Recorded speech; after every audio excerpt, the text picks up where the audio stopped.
नमस्कार, बहुत स्वागत है आपका। आज हम बात करेंगे अपामार्ग की, जिसको हम लठजीरा भी कहते हैं। आपके आसपास अभी जैसे कि बारिश के मौसम में ये पौधा आपको ज़्यादा दिखेगा। और इस पौधे का पहचान ये है कि जब आप इसके पास से गुजरेंगे ना, तो इसके जो फल है वो आपके वस्त्र से, कपड़े से चिपक जाते हैं। आपने देखा होगा, कहीं आप सफ़र कर रहे होंगे, कभी बचपन से लेकर अभी तक आपके साथ ऐसा ज़रूर हुआ होगा, कुछ ना कुछ आपके कपड़े में चिपक गया है। तो ये जो चिपकता है ना, इसको लठजीरा कहते हैं। लठजीरा का आयुर्वेद में महत्व है और ये एक तरह से तंत्र क्रियाओं में भी इसका प्रयोग होता है। इसके बहुत सारे फायदे हैं, तो पहले चलिए शुरुआत करते हैं। जिसको हम अपामार्ग भी कहते हैं। आप अगर थोड़े से रोड से साइड में जो झाड़ जंगल होता है ना, उस साइड चले जाएं तो आपको ये पेड़ आराम से मिल जाएगा। क्योंकि देखिए, जब हालांकि ये पेड़ जो है बारिश के मौसम में ज़्यादा उगाता है। आपने देखा होगा, कभी कभी आप कहीं से क्रॉस कर रहे हैं, आपके कपड़े में नीचे साइड, पैर साइड कुछ कुछ जीरे के तरह हरा हरा सट चिपक जाता है। एक एक करके निकालना पड़ता है। इसकी यही पहचान है, ये चिपक जाता है। तो इस पौधे को हम कहते हैं लठजीरा, अपामार्ग। और इस पौधे का तंत्र क्रियाओं में बहुत प्रयोग है और इसका प्रयोग भी अमोघ माना जाता है। आप इसका प्रयोग कैसे करेंगे, चलिए जानते हैं। आज आपको हम 8 से 10 प्रयोग बताएंगे। कोई भी अपनी सुविधा अनुसार कर सकते हैं। वैसे तो माना ये भी जाता है कि अपामार्ग की टहनी से अगर आप दातुन करें, दांतों को साफ करें, तो आपकी वाणी में सम्मोहन शक्ति, यानी आपको लोग सुनना चाहेंगे, सभा को संबोधित करने की शक्ति आ जाती है। आप किसी को भी कुछ कहेंगे तो वो आपकी बात जरूर मानेंगे, अगर लगातार आप इसका प्रयोग करें तो। कम से कम 1 महीने से लेकर 6 महीने तक। माना जाता है किसी भी पुष्य नक्षत्र, खासकर जब रवि पुष्य हो या गुरु पुष्य हो तो ज़्यादा अच्छा, नहीं तो किसी भी पुष्य नक्षत्र में आप इसको घर ले आए, जड़ को, इस पौधे की जड़ को। अब इसको पानी की सहायता से पत्थर पर घिस कर उसका पेस्ट बनाएं, और थोड़ा थोड़ा करके आप घिस कर बना सकते हैं। आप चाहें तो इसको सुखा कर आप इसका पाउडर भी इस्तेमाल कर सकते हैं, गीला करके। इसको आपको तिलक लगाना है अपने माथे पर, ठीक बीचों बीच, ठीक है, आईब्रो के पास जो आप तिलक लगाते हैं ना, वहीं पर। और लगाकर आप किसी के भी सामने जाएंगे, वो आपके वशीभूत हो जाएगा और आप जो मनचाहा कार्य चाहेंगे करवाना किसी से, वो कर देगा। तो ये वशीकरण टोटका एक सरल टोटका है, लेकिन इसके असर हैं। वैसे तो इसको जैसे कि माना जाता है भृंगराज, सहदेवी का पुष्प, लाजवंती और अपामार्ग, अगर ये चारों मिल जाए तो इन चारों को समान मात्रा में पीस लें, पेस्ट बना लें और मस्तक पर तिलक लगाएं। जिस भी व्यक्ति के सामने जाएंगे, एक बार में ही सम्मोहित वो हो जाएगा और आप जो भी कार्य उसको कहेंगे वो कर देगा। अपामार्ग के पौधे की जड़ को आप अगर मान लेते हैं कि अश्विनी नक्षत्र में आप लाते हैं और उसको एक ताबीज में डालकर, ताबीज कोई भी होगा, चांदी भी चलेगा, और अगर आप अपने पास रखते हैं या धारण कर लेते हैं, बहुत सारे लोग धारण करना नहीं चाहते हैं, कोई बात नहीं, पर्स में रख लें। आप यूं भी रख सकते हैं, कोई दिक्कत नहीं है।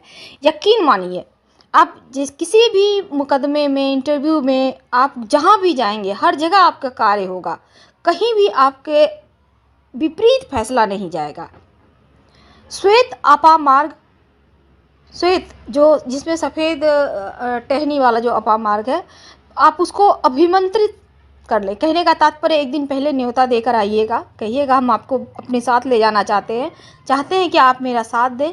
हम चाहते हैं कि हमारे से बहुत सारे कार्यों में विघ्न बाधाएं हैं, वो समाप्त हो जाए।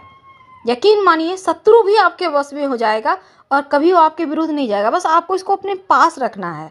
तिलक भी लगा सकते हैं, पास में भी रख सकते हैं। तो अपामार्ग का जो पौधा है, इसको जड़ सहित अगर उखाड़ कर ले आते हैं तो बहुत अच्छा। और साथ ही ओम वें रिंग नमः, वैसे तो बहुत सारे मंत्र हैं, लेकिन मंत्र को जपने में बहुत सारे उलझने होती है। कई बार समय सही नहीं मिला, लोग बीच में डिस्टर्ब कर दिए, तो उससे अच्छा है आप सिंपल तरीके से प्रयोग करें। अपामार्ग के फूलों की माला अगर कोई व्यक्ति धारण करके रखता है तो उसके संपर्क में आने वाले सभी व्यक्ति उसके वशीभूत हो जाते हैं। छोटे छोटे पुष्प होते हैं। अब अपामार्ग की जो जड़ है, अगर उसको आप धतूरे की जड़ में मिलाकर आप अगर किसी को बस में करना चाहते हैं, उसको मिलाकर अगर आप थोड़ा सा, ज़्यादा नहीं, थोड़ा सा अगर आप खा लें नियमित रूप से, तो जो भी व्यक्ति के सामने आप जाएंगे वो आपके शरीर में ही आकर्षण शक्ति आ जाता है।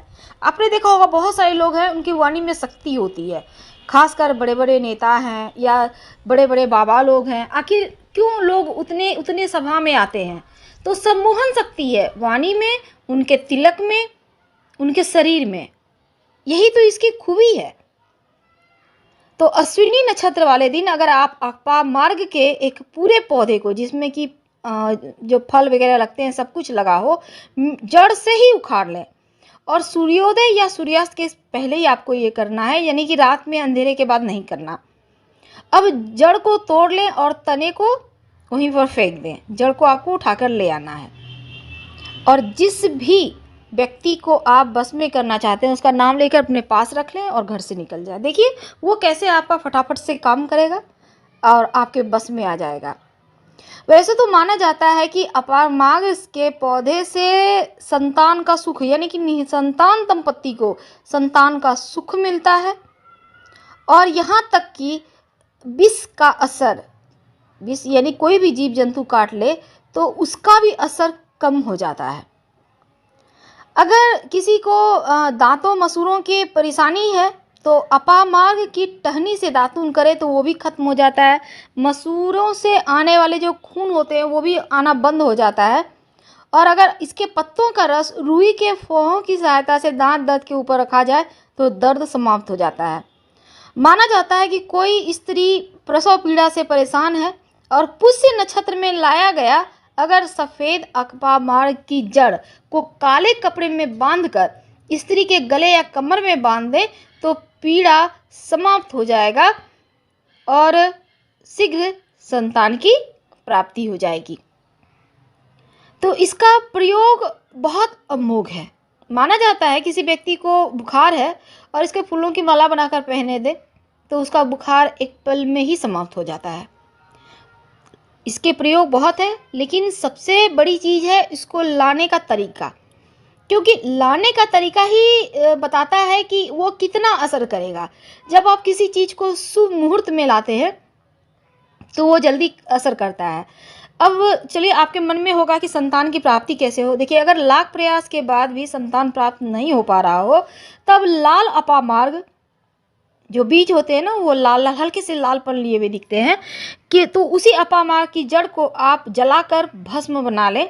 गाय के दूध के सहारे सेवन किया जाए तो संतान की प्राप्ति होती है। अगर आपके व्यापार में लगातार हानि हो रहा हो तब रवि पुष्य नक्षत्र में श्वेत अपामार्ग को व्यावसायिक स्थान पर रख दें जड़ को लाकर।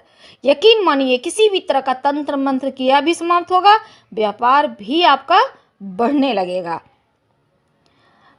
माना जाता है कि अपामार्ग जो जड़ है ना, वो धन की प्राप्ति करवाता है।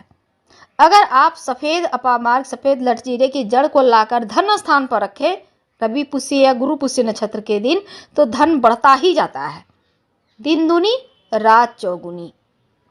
तो इस अपामार्ग को जरूर लाइए, अपने घर में रखिए। यकीन मानिए धन तो बढ़ेगा, लेकिन आप जब घर के मुख्य दरवाजे पर इसको काले धागे के सहारे आप बांध कर लटका दें अपामार्ग की जड़ को, तो शत्रु शांत हो जाते हैं। अगर कोई शत्रुता रखकर आपके घर में भी आ रहा है तो वो शत्रुता भूल जाएगा, आपके साथ मित्रवत व्यवहार करने लगेगा, यानी ऊपरी बाधाओं को हटा देता है। माना जाता है अगर ऊपरी बाधा हो, तंत्र मंत्र क्रिया हो, शत्रु उपद्रव कर रहा हो, तब अपामार्ग और काले धतूरे के पौधे को जड़ के साथ उखाड़ कर घर ले आएं और घर में गड्ढा कर दोनों ही जड़ को उल्टा करके गाड़ दें तो शत्रु चाहकर भी आपको परेशान नहीं कर सकते। फिलहाल आपसे विदा लेते हैं। जानकारी अच्छी लगे तो लाइक कर सब्सक्राइब करें।